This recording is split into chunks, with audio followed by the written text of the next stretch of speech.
Someone made an app that was designed to accurately measure dick size, and they called it the Chubby Checker. And Chubby Checker fucking sued them and won.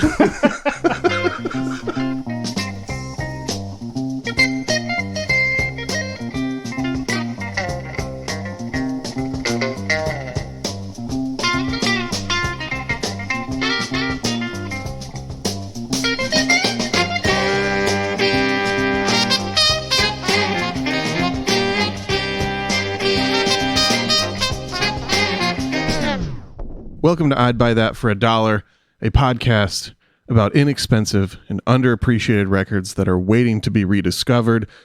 I am your number one host, Sean Hartman, joined by my regular number 2 and number 3 co-hosts, classically trained public fornicator, Jeremy Ruggles. I'm number 2. And of course, senior curator for the Now That's What I Call Music series, Peter Cook. I'm number 3. It's been like a month or more since we've actually recorded these episodes. I know, like, out there in the rest of the world, these are coming once a week, but that's not how we do things. Sean? I was with you, Jeremy. Oh, right. Traveling the whole world. Maybe you followed our Instagram, saw some of those updates of me and Jeremy looking a little haggard, maybe a little dirty, out there digging record bins all over this great country. Why didn't we bring Peter? I was in Hawaii. Oh, right. Yeah. I did discover some music while I was there, although I didn't get to go in any record stores, but I kept a list, so eventually some of those will be on the show. Sick. Mm-hmm. Jeremy, did you find any good records on this tour you did with me? I don't know yet. For those who don't know, we're in my living room right now, and I'm pointing, and there's a big old stack of records that I picked up on this tour, and I've listened to 2 so far. Okay. Don't know if they've made the cut yet. They were both sick, but mostly haven't gotten through the very large pile of records there. What was your top 3 record spots you went to, Sean? Top 3 record spots? Yeah. This is going to be a long episode. Not even started on the real section of this episode yet. Well, we went to the Human Head Records in Brooklyn. That's been a favorite of mine for a while. I only bought one record there, though. I was feeling very broke by the time we got there. I was trying to be easy. This was like the 4th day on a 20-day tour, mind you. And like the 30th record store in 4 days. Yeah. I did get the Dwight Sykes reissue at Human Head Records, though. Kalamazoo guy, booked a show for him here in town, never actually bought the record until I went to New York. I got a bunch of cool stuff at another Brooklyn store called Northern Lights. That's where I got some good dub 45s and a Miracles record and a couple good soul 45s as well. Those are probably 2 of my favorite spots. Got some good stuff at Philadelphia Record Exchange as well. That's another one of my favorites. And the one in St. Louis. You liked that one. Yeah. With the last day of tour, I got some really good scores at a St. Louis store. That's all stuff I'm flipping, though. Bought it cheap, cool store, selling it for more money. That was a really cool store. I like that place a lot. That's Are you even going to say their name? No free advertising. It's one of those like super generic names. I'm constantly forgetting what it actually is. Do you remember what the name of it is? It was like Record Exchange Store or something, right? Yeah, it has the word record in it. Yeah. It's in St. Louis. It's real big. It's real crowded. It's the real big crowded one in St. Louis. With the word record in the name.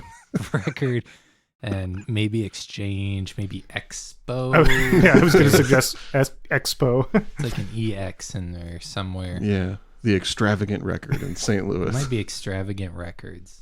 We couldn't possibly look this up on the internet. It's better for us to conjecture what it might be. So what'd you bring today, Sean? We brought the... Oh my God, Peter just kicked the microphone stand. I cooked the microphone. Peter cooked the microphone. Really cooked this one up, Peter. Cook these stands, bro. I had to do it early so I wouldn't do it again. Yeah, have you opened all your drinks? Are we ready to actually do this podcast now? I am ready. Are you? No. Okay, that's all right. We could talk more about record stores. So I brought with me one of my favorite records to put on for people just to kind of surprise them. It's got some real interesting left turns. Some people are familiar with the artist, but maybe don't know this section of his catalog that is more interesting than people would ever assume from a casual knowledge of this artist, which is Herbie Mann, Mr. Jazz Flute himself. You may know him from his many shirtless pictures and album covers where he's just looking like he thinks he's the sexiest motherfucker on God's green earth. I have a mandatory copy of Push Push in my collection. I have the Public Fornicator edition of that. Nice. That Jeremy Ruggles oversaw. Oh Lord. I have an extra special, one of a kind, bedazzled version of Push Push at home that I'll never get rid of. Is that for real? Oh yeah. Oh wow. Yeah. Did you bedazzle it? No. A friend of mine was bedazzling records for the store for a while. Okay. That was just a weird little project we had a long time ago where we were like bedazzling goofy dollar bin records and then marking them up a few bucks. And I kept the Herbie Mann because obviously you got to. Fair enough. So people know Herbie Mann for his goofy album covers, for just being a jazz flautist.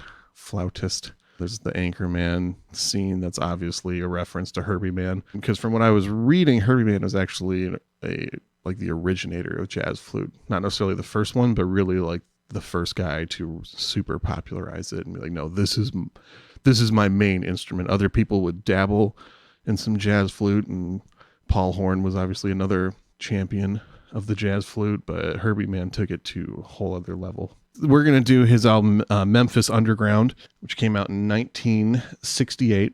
Let's go ahead and just listen to the first track before we talk too much more about it. Track 1 is called Memphis Underground. It's technically the only original song on the album. There's one other that's a reworking of a standard, which kind of counts as original, but here we go. Memphis Underground on the album of the same name.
First impressions, Jeremy, Peter, what do you think of that track? I dig it. I remain slightly unconvinced. Mm-hmm.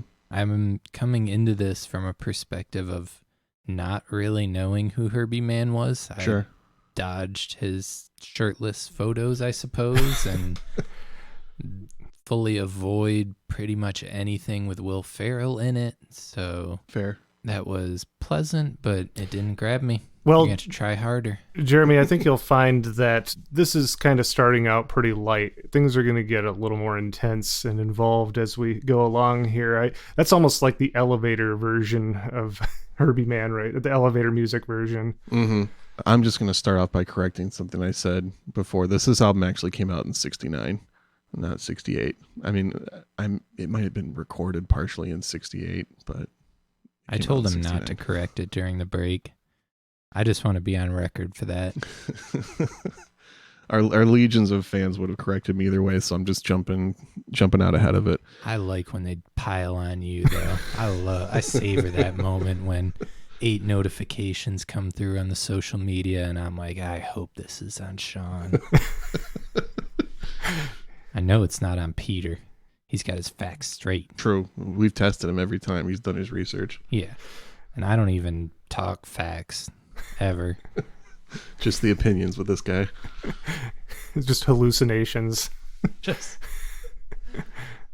What is this album? So Who is this guy? you had mentioned during the break that you were kind of expecting more of a jazz sound, but it's got instead a more straightforward 4/4 kind of rock R&B type feel to it. Yeah, that's definitely one of the impressions that I had while listening to this in preview for the episode. Yeah.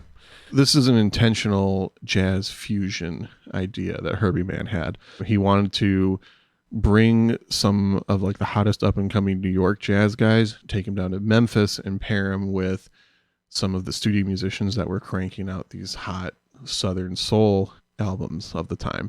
So this is 1969. This is 2 years after Otis Redding passed away. Motown was already huge, but what's been happening for the last few years is Memphis in particular has been defining this alternate Southern soul sound that's a little more rootsy, a little more blues based, a little slower tempo. You got artists like Aretha Franklin that are getting huge, Sam and Dave, Otis Redding, like we said, Booker T and the MGs are becoming like the hottest house band in the world. And Herbie Mann wanted to see what he could do if he could kind of bring some more of that jazz influence into what was going on and just see what happens. Get that stack sound. Totally. So they went to a place called American Sound Studios in Memphis. He later did some stuff at Muscle Shoals. There's some Stax collaboration in his catalog, but this was American Sound Studios, which lasted for about 8 years in Memphis. And their house band was a group that had dubbed themselves the Memphis Boys. And I did a little bit of research on the house members that played with them. You got Bobby Emmons on organ, who was a former member of Bill Black's Combo, which, Peter, you know a little bit about Bill Black's Combo, Yeah, he right? was Elvis's bassist. Yep. And then went solo and did a lot of instrumental R&B tracks, plus a lot of studio work. Yeah, good stuff. Yeah, definitely. He was also a very frequent Willie Nelson collaborator later on. He's on like 6 or 7 Willie albums in a row and did a lot of road work with him as well later on. So he's on Team Memphis. Oh, definitely. Yeah, these are all the Memphis dudes. One of 3 guitar players on this record, Reggie Young, was also the house band guy. And he later on played on a super influential record called Honky Tonk Heroes. Which I know, Peter, you're into that record. Jeremy, you hip to that album? No. Waylon Jennings, Honky Tonk Heroes. Yeah. Some have called it the greatest outlaw country record of all time. It is. It's worth picking up. Yeah. Pretty legendary. Classic. I'd buy that for $1 record. Unfortunately, no. You like it might have been at one time. Yeah, but now like a beat up reissue is still like $20 minimum. Oh Lord. Yeah, it's a tough one to track down. The house rhythm section, the drums and bass, you got Gene Chrisman on drums, who is notable for having played on over 120 hit songs during his career and hundreds of albums and singles aside from that. And then on bass, you got Mike Leach. Now, when I was listening to this album last week, kind of refreshing myself with it, there's a couple key players that I'll get to later that are the New York jazz guys that I was already familiar with, and that's why I picked up this record years ago in the first place. But I was noticing, on top of that, the drums and bass especially were just really good on this record. And some of the later tracks, they start locking in pretty hard on some grooves. I didn't recognize the names. I was like, I feel like I've got to know something these guys have been a part of. Looked it up. It's Aretha Franklin's rhythm section. Like, they're part of the Memphis Boys, did a lot of Memphis studio work, but also are on a bunch of Aretha records and were her road band. Of course, they're going to be just the tastiest rhythms. I don't think you can work for Aretha Franklin if you're not completely on top of your game as far as that funk rhythm goes. Yeah, she wasn't notoriously like a James Brown style dictator, was she? She just was able to get the best names because she was Aretha Franklin. From the little bit of like research and interviews I've seen with her, she seemed like she was very good at collaborating with her musicians and allowing them to have as much input as possible. Okay. From like some of the studio stuff I've seen her talk about. Yeah, so she's proof that you don't have to drill and fine your musicians to have like the hottest band in town. There's a lot of different ways to come about it.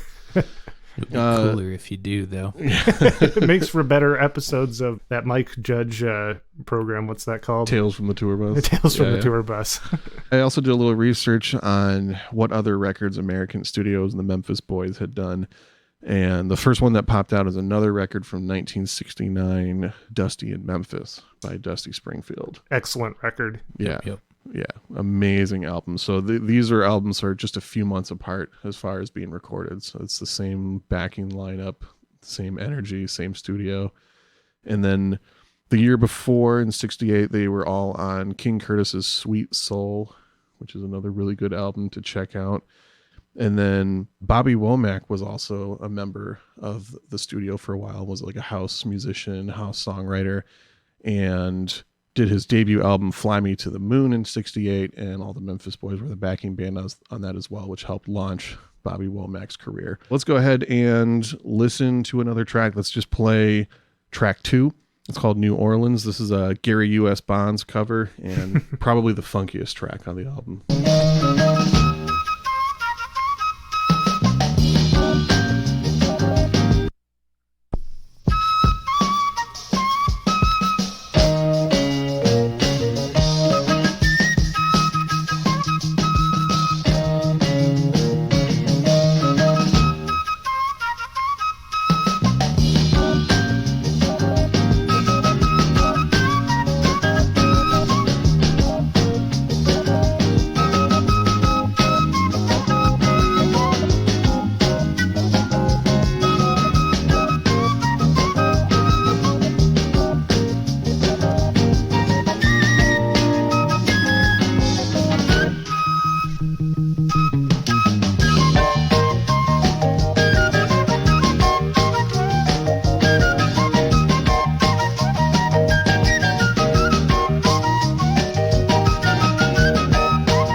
All right, Jeremy, are you getting sold yet on this? What's the opinion? That was groovy. Funky, right? I was feeling that a Yeah. little.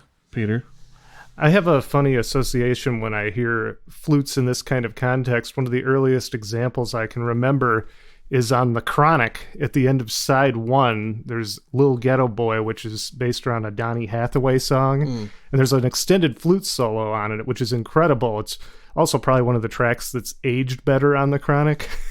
But that's, one of the first impressions I had of flute being used in kind of a more pop. That's a kind of a more soulful track, too. Mm-hmm. I don't know if you're familiar with that particular track. I mean, I've listened to The Chronic a fair amount, but I can't think of what that one in particular sounds like. Yeah. Yeah. Anyway. I'm not going to try to sing it. Yeah. Cool. I've hinted that there's some fairly famous New York jazz musicians on this record, so let's go ahead and talk about those boys. A lot of people don't realize that these guys were all in this band at the same time, because it's kind of incredible that all three of them were in the same boat. On guitar, you got Larry Coryell, who is one of like the absolute greatest fusion jazz guitarists of all time. He's done a million recordings. Mm-hmm. Dude just shreds so hard. He's guested on a lot of other people's records. He's done a bunch of really cool stuff as a band leader, and he was only about 2 years into his recording career on this. He started getting a few notable associations. He was kind of hot in the up and coming New York jazz scene, but was not an international superstar yet. And then next to him, you got the one and only Roy Ayers on Vibes, possibly the greatest jazz funk musician of all time, one of the most sampled artists in hip hop history. And same thing. I mean, he started recording in 62. He had just dropped the album Stone Soul Picnic in 68. He'd had a few kind of notable things. His famous album Ubiquity didn't come out till the next year. So he was just right before he became one of the most in-demand, hottest musicians. And then the real sleeper on this album, Motherfucking Sonny Chirac Yeah. is all over this record. Is he really? My vote for the greatest guitar player of all time, hands down. Very notable free jazz musician. A lot of people actually only know his work for doing the Space soundtrack Ghost. to Space Ghost Coast to Coast. He's one of those guys you're not going to really know if you don't dig into free jazz guitar a bunch, but people that are into free jazz all kind of revere him as one of the greatest musicians ever. I don't know if I assume we're going to get to some of the tracks that he's more prominent on. Yeah. But there's some far out guitar sounds that feel perhaps ahead of their time. Totally. There is some kind of noisy element in rock happening, but not associated with Herbie Mann, I assume. Yeah, or really even a lot noisy. of one of the other notable things with Sonny is he was experimenting with feedback solos before Hendrix was. A lot of the stuff, I mean, it's still noisy and weird for today, but in 68 there wasn't a lot of stuff people had heard, especially not on records that sold as well as this. So I'm sure the solo we're about to play off this next song really probably blew some heads. I suppose as far as noisiness goes on records, you had the Beatles with Revolution 9 going on, which is a different thing. That's like musique concrète, or however you say that. Right. That's right around the same time as this. But yeah, I was listening to this today, and I listen to a lot of music that's kind of on this level, but I was driving to work and forgot what I was listening to, and then said, wait, this is a Herbie Mann album from like 1969. Yeah. Still, right? I'm still listening to that. Yeah, I am. I just love, so let's go ahead and stop talking about it and just play the track. So this is the longest track on the album, track 3, Hold On I'm Coming, Sam and Dave cover. Pretty much everybody gets a solo. Larry Coryell gets the first guitar solo. Roy Ayers gets a solo. Herbie Mann's on it. And then let's go ahead and skip towards the back half of the track where they let Sonny just totally open up.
When listening to that, I was reminded of the latest U.S. Girls album, In a Poem Unlimited. The final track on that, Time, has an extended vamp jam section where the guitarists go off into similar territory there, and that's what 50 years later. Mm-hmm.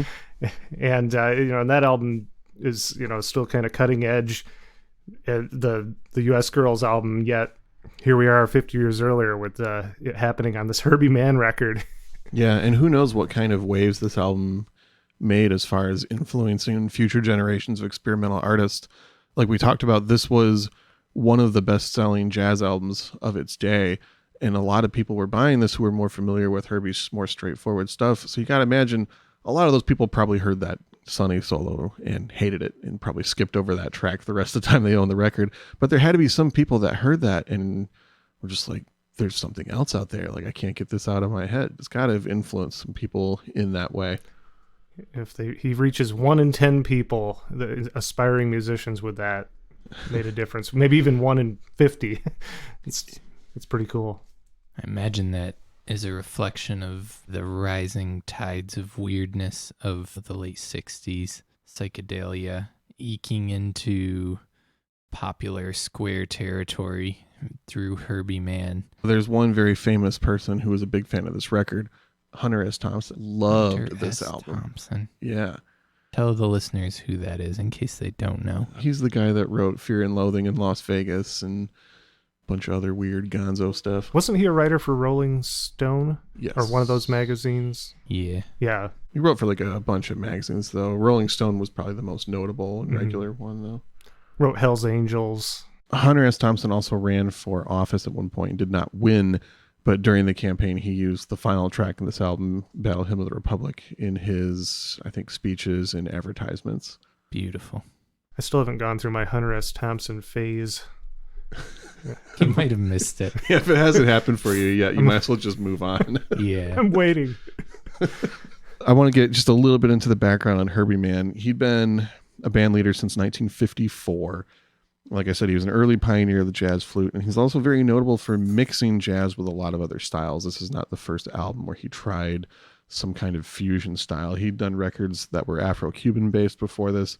He'd done Brazilian records. He actually traveled to Brazil to do a handful of bossa nova collaboration albums.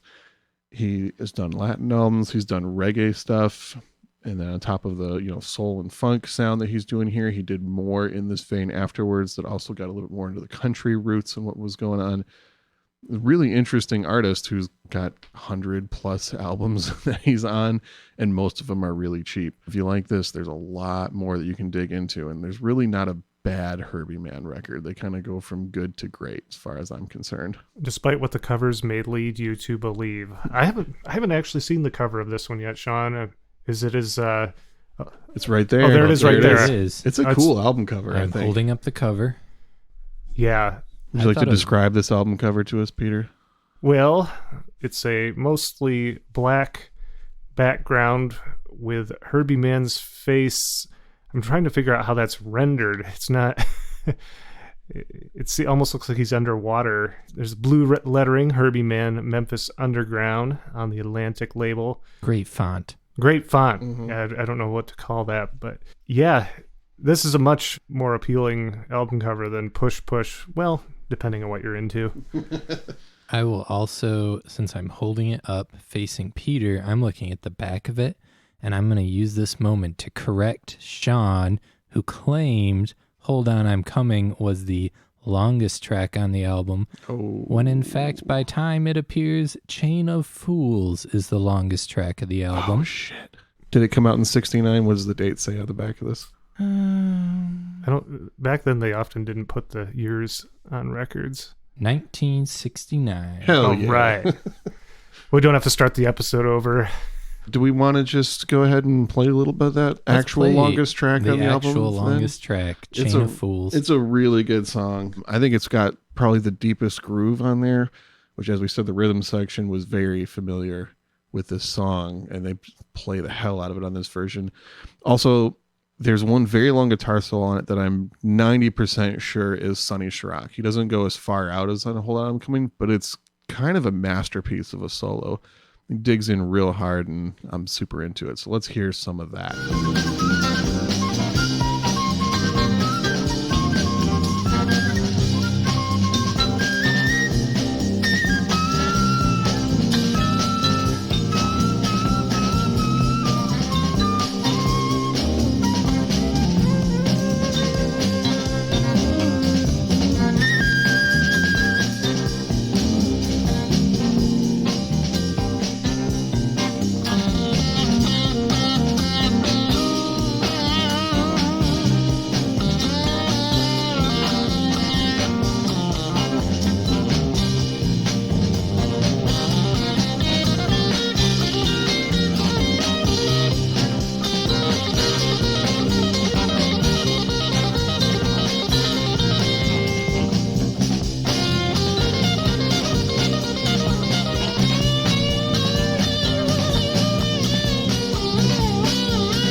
So I'm guessing that you are 100% on board with this record now, Jeremy. Yeah, I'm on board with it. Okay. It was the guitar that got me.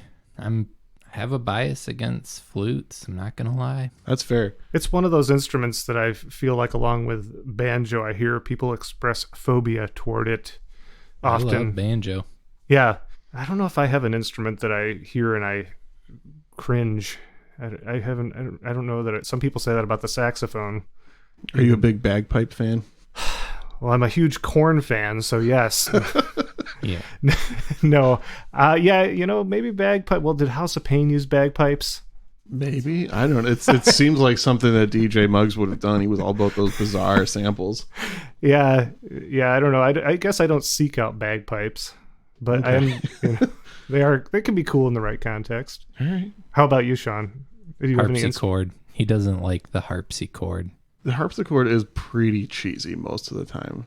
I love the Kinks, and they use that a lot. So Yeah, in the right context, it's totally fine. You need to take a Marxian view and consider it in the context of its surroundings and its time, Okay.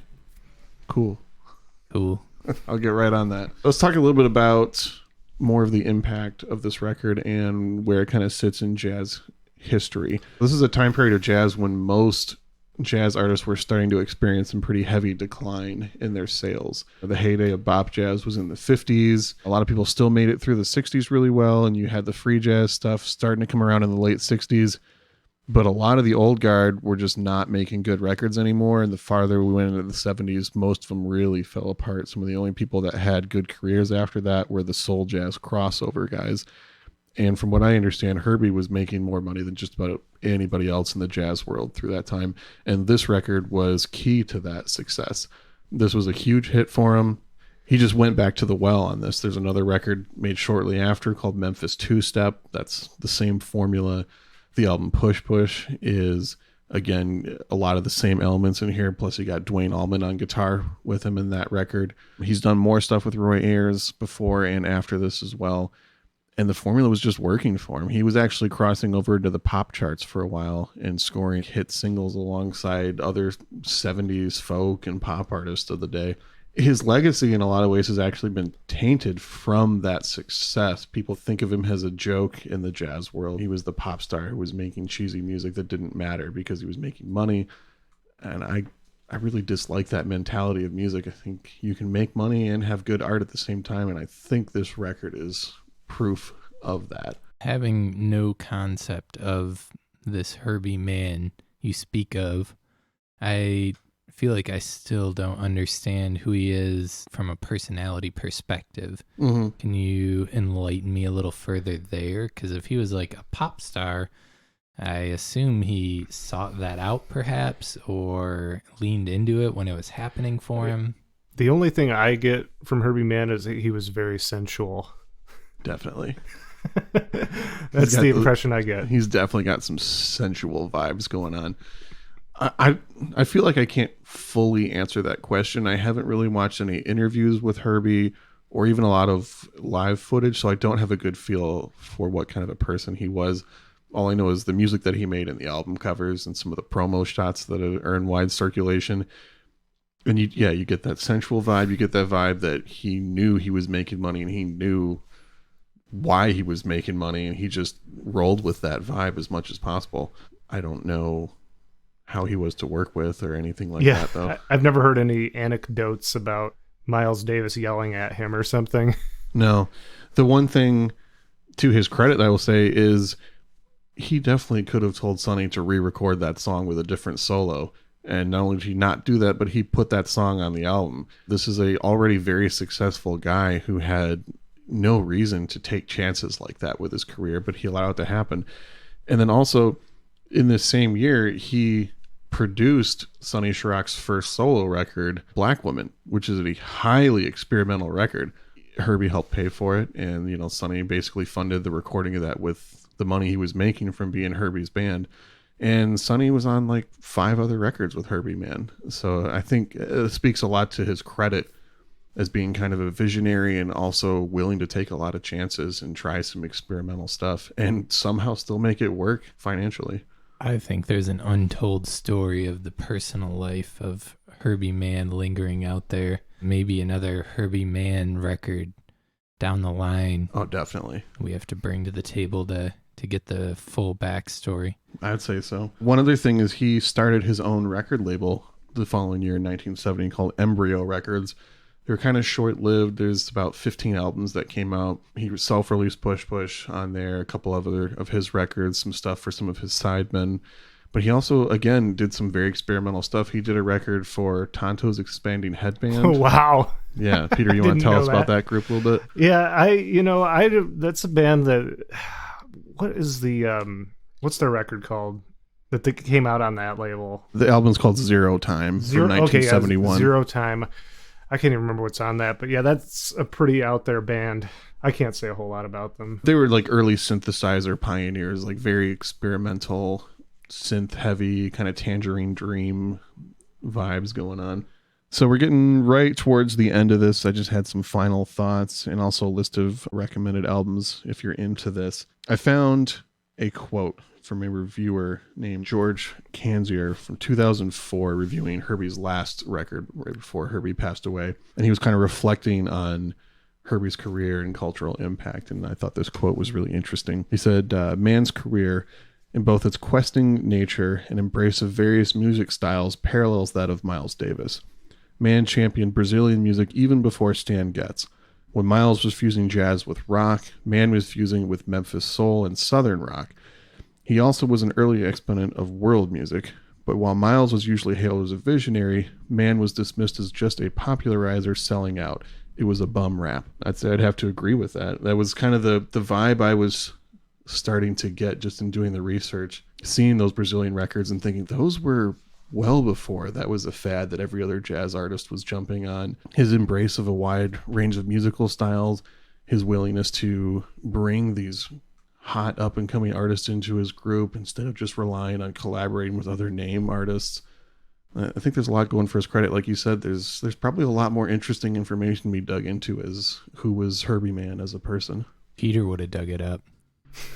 He would have been prepared. I will, when we do the next episode, I'll Peter gets the next Herbie Mann record. 25-page research paper. Is it? When did you say Herbie Mann left this sphere? Or did you? 2004. 2004. Very long career. His first recording was in 1954. So literally a 50-year career in music. Pretty good. If you like this record, I've got a short list of others to look into. There's a album that came out the year before called Windows Opened. That's a little bit more into the New York jazz sound. It's still got Roy Ayers and Sonny Chirac on it. That one has a more of a jazz feel. I think if anything, this album does suffer at times from being obviously not very rehearsed. It's two different groups of guys that have not played together before and are both kind of outside of their element. Sometimes it works, sometimes it's a little bit stale, like on the opening track. I think Windows Opened has a better feel cohesively. And there's a following year, 1970, he put out an album called Stone Flute that has some of the same players on it as well. That one's more subdued and introspective. I really like that record. And then Memphis Two-Step came out in 1971. And I think that one actually fits together more because Herbie knew what he was doing by that point. Other musicians were familiar with the sound he was going for, and I think it's executed a little bit better. Memphis Underground just has that cool freak out solo on it, and I think it's important for the sheer experimentation of it. Very cool. Well, thank you for bringing that to us, Sean. Yeah. Oh, the last quote. Mann had afterwards stated that this album and Push Push he thought were the epitome of a groove record and were his two proudest records from his catalog, saying that specifically on Memphis Underground, the rhythm section locked all in one perception, is what he said. That was kind of an interesting take on what a rhythm section should be trying to do. Very cool. So with that, let's go ahead and leave it on the final track. And this might actually make you a little bit more of a believer in the flute as an instrument, because I think it's Mann's best performance on the record. This is his rendition of Battle Hymn of the Republic, which the normal version is a very stale, kind of boring song, and he adds just a shocking amount of soul into his version of it. Vote for Hunter S. Thompson 2020. We'll go out on that, and thank you for listening. This has been another installment of I'd Buy That for $1. I'm Peter Cook. My name is Jeremy Ruggles. And I'm Sean Hartman.